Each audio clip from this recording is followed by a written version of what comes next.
à tous, chers internautes, bienvenue à vous sur le plateau de TVBA. Aujourd'hui, nous recevons une auteure, Paul Lapeyre, qui vient nous présenter son dernier ouvrage, auteur du bassin d'Arcachon, puisque vous vivez, Paul, à Arcachon, 6 mois de l'année, hein, c'est bien ça? Voilà, exactement. Et depuis combien de temps alors vous vivez sur ce beau rivage du bassin? Je suis née à Arcachon. Arcachonnaise. Voilà. Et même dans cette maison que vous pouvez voir sur la couverture du livre. On la voit, cette magnifique maison dans laquelle vous habitez encore aujourd'hui et qui se trouve à Plage de Joigny à Arcachon en fait. Hein.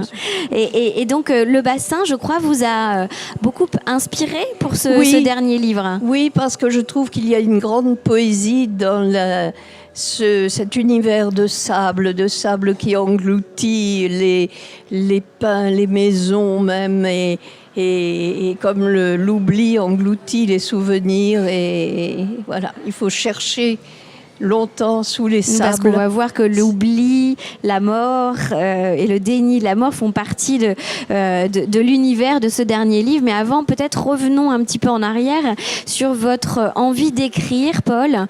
D'où vient-elle et depuis quand écrivez-vous des romans? Parce que c'est pas votre premier livre. Non, c'est pas le premier. J'espère que ça n'est pas le dernier. J'ai toujours écrit, j'ai toujours aimé écrire. Mais jusqu'à un certain jour, je pensais que le plaisir d'écrire se suffisait à lui-même. Quand j'avais écrit un livre, un roman, je le mettais dans un tiroir et je n'en parlais plus. Et je n'avais pas vraiment envie de le publier. Voilà. Et puis un jour, un ami m'a conseillé d'envoyer un roman à un éditeur. Ce que j'ai fait, et contre toute attente, par retour du courrier, il m'a dit « ça m'intéresse ». Et voilà comment j'ai publié le premier livre. Les éditions de l'Officine, auxquelles vous publiez vos deux ouvrages, ont accepté votre manuscrit. Donc, le premier livre, il s'agissait de celui-ci, La mer en cendres, qu'on trouve encore dans les librairies, comme votre dernier ouvrage, notamment à la librairie Générale, à Arcachon, ou peut-être encore à la librairie des Marquises aussi.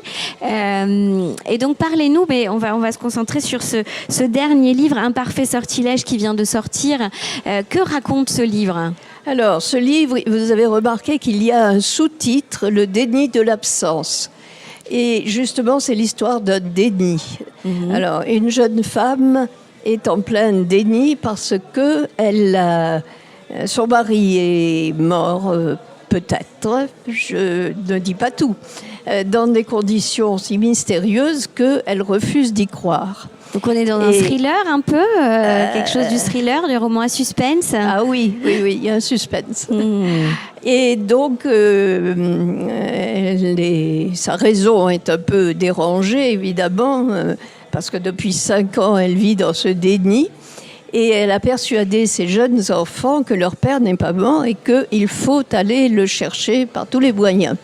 Donc ces enfants, elle les lance dans une quête pleine de périls, et qui va les conduire en présence de personnages un peu étonnants. C'est peut-être leur père, mais peut-être pas, je n'en dis pas trop. On verra. Est-ce qu'on retrouve des lieux du bassin dans cet ouvrage? Alors oui, il y a le point d'ancrage, c'est cette maison sur la plage, la plage Joigny, et ensuite, alors, la quête des enfants les conduit par un jour de tempête et de grands vents de sable jusque dans la grande dune où ils retrouvent un personnage, ce fameux personnage étrange. Et ils veulent le retrouver du moins, mais on verra que la maison où ils semblaient habiter clandestinement et qui est la maison de leur père, sera engloutie par le vent de sable. Et donc, ces enfants, comme le lecteur, sont piégés un peu par le jeu trompeur des apparences, des rêves, des souvenirs. Et voilà, donc le lecteur est entraîné dans toute cette quête, et les enfants aussi. Voilà, c'est assez prenant. Oui, c'est ce qu'on m'a dit. Est-ce que c'est un bon endroit pour créer, pour écrire, pour inventer le bassin d'Arcachon? Je crois que vous avez des amis photographes. Oui. D'ailleurs, on peut peut-être en parler. Vous avez, oui. J'ai l'impression que c'est un endroit propice pour vous comme pour Tout à d'autres. fait. Oui, la topographie de ce pays fait rêver.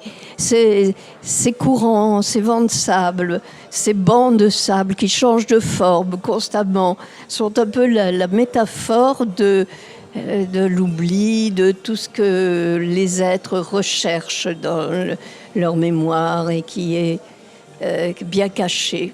Bon, on va pas le cacher. C'est vrai que c'est Régine Rosenthal qui nous a mis en contact toutes les deux. Oui. Donc cette grande photographe qui écrit photographie le bassin et pas seulement. Qui a écrit beaucoup de livres, de reportages sur le bassin d'Arcachon, bien sûr, mais sur des régions beaucoup plus lointaines aussi. Voilà, qui s'est intéressée aux forêts primaires et à toutes sortes qui l'ont entraînée dans toutes sortes de pays. Brésil, Madagascar, etc. Donc il y a toute une communauté d'artistes dont vous faites partie, Paul. Et les photos de la page de couverture sont d'elle. Sont de Régine Rosenthal. Avec ce siège avec vide. Cette maison, c'est la maison, comment on l'appelle, Picciola, oui. Picciola. C'est très joli. On la voit quand on se balade entre la jetée des marins et la plage Pereire. Voilà, c'est la plus proche de la mer. Il n'y a pas de jardin devant. Vous êtes pas mal là. Hein. Oui. Je pense que c'est en effet un territoire pour s'inspirer, écrire des livres. C'est un lieu de rêve. Qui vont nous embarquer. Donc à tous et toutes, si vous voulez découvrir un parfait sortilège, adressez-vous aux bonnes librairies arcachonnaises. Vous pourrez le trouver. Peut-être bientôt aussi au Cap Ferret parce qu'il vient de sortir.